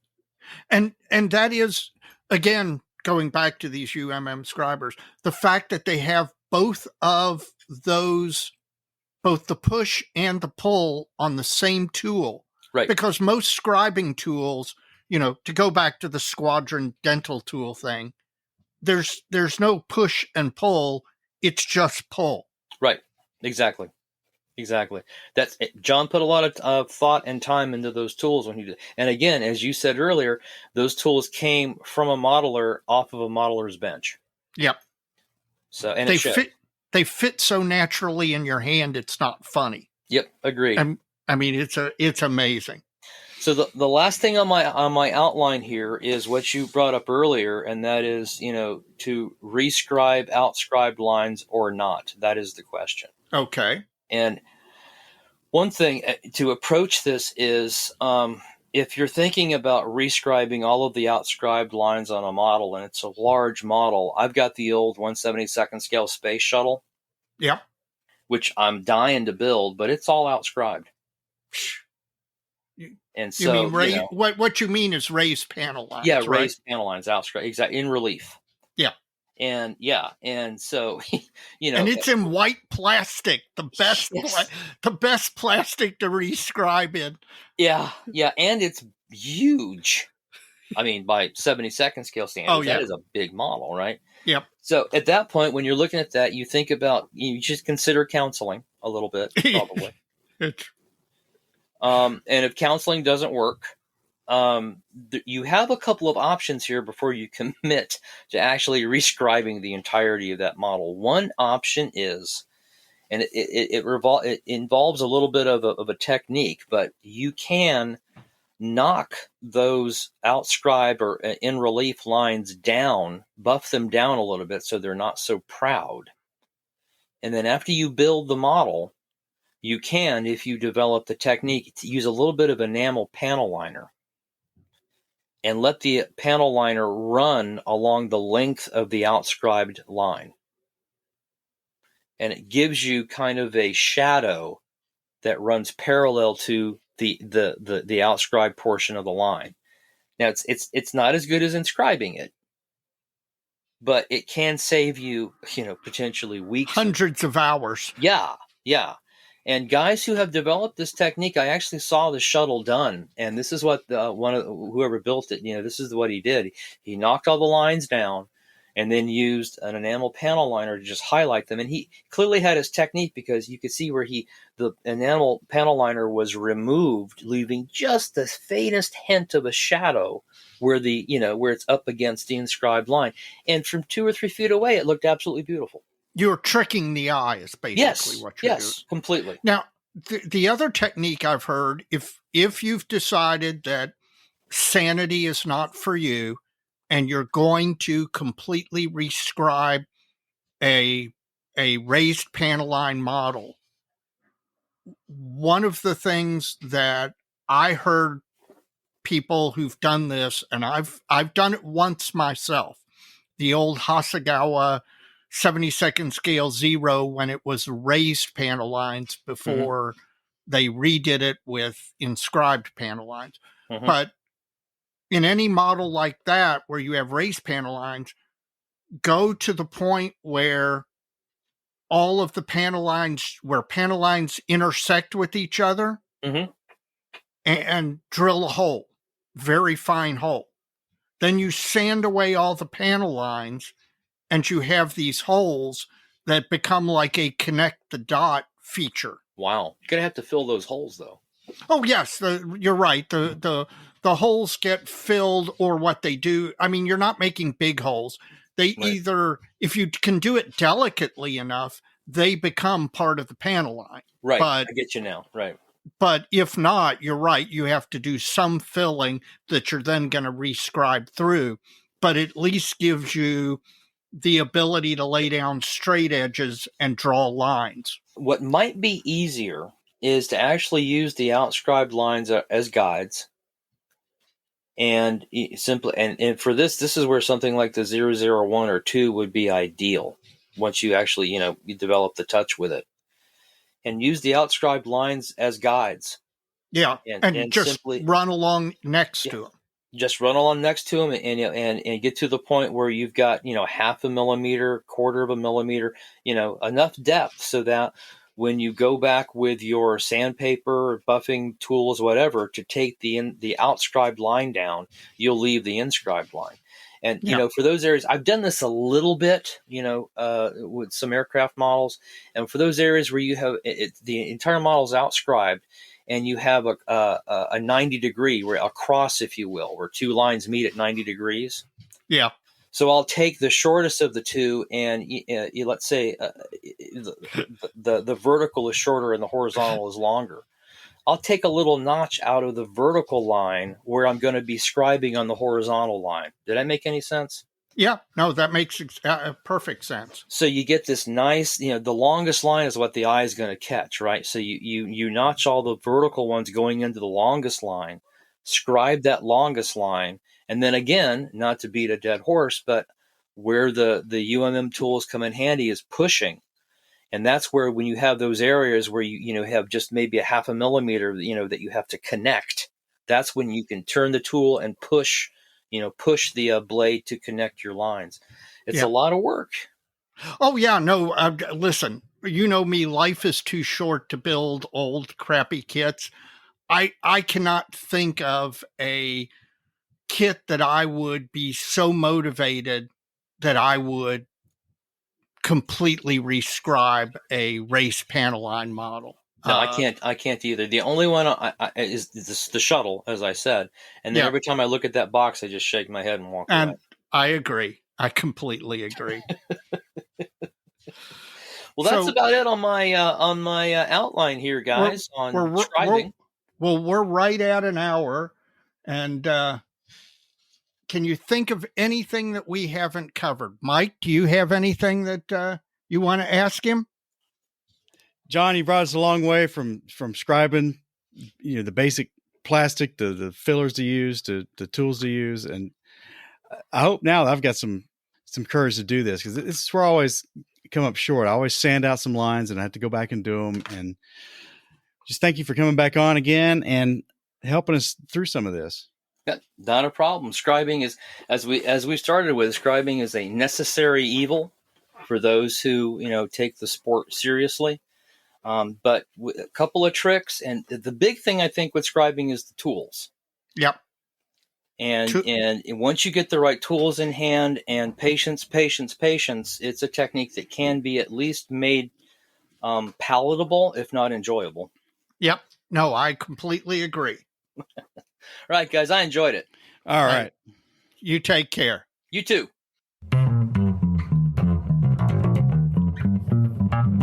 Well, Mike, we're getting to the end of the episode, which means in theory you're getting to the end of the modeling fluid.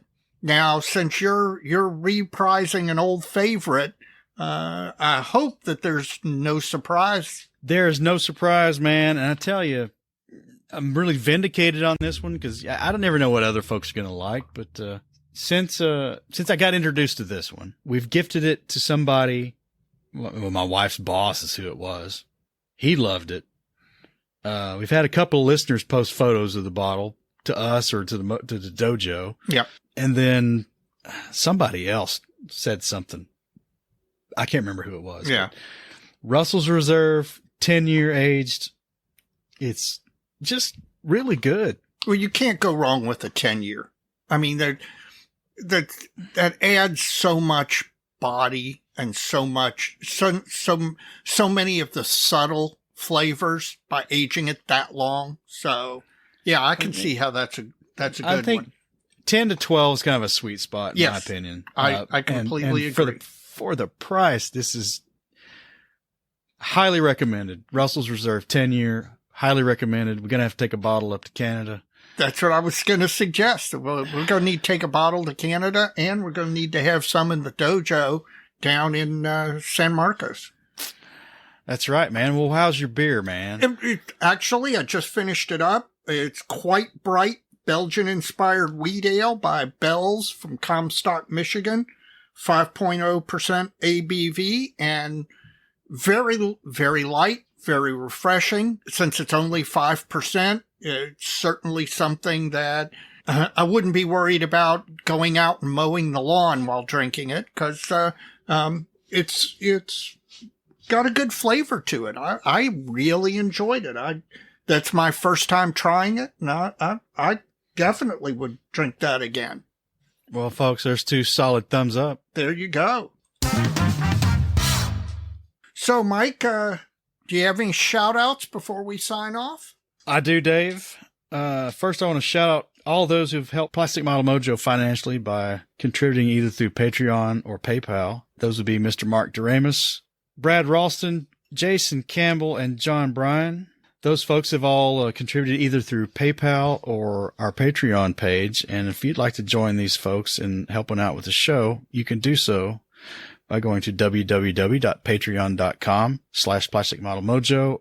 And at Patreon, you can make a recurring contribution from any amount from $1 on up. And Patreon will handle the billing, and you can just let it ride. If you don't like that system, I don't care. You can do it however you want. You can go to PayPal. And if you want to contribute through PayPal, you can go to www.plasticmodelmojo.com. And in the upper right-hand corner of the home page, there's a heart icon that will take you to PayPal.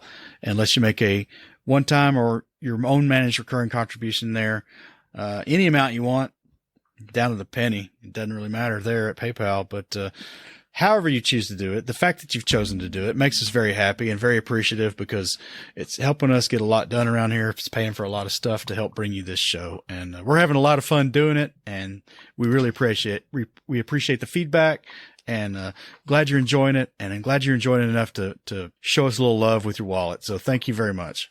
Amen. I'll second all of that. It's fantastic, and it's a really great help to us. My shout out of the month is to somebody who will never hear it. My lovely wife, the model wife.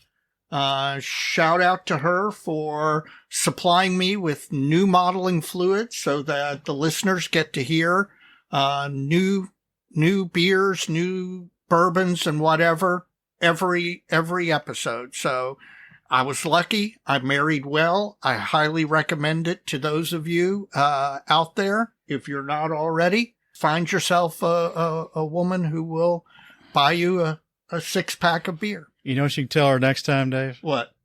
Old Forester has packaged their Whiskey Roast series of 3 bottles in a whiskey tasting set. Oh, you're right. I've seen that.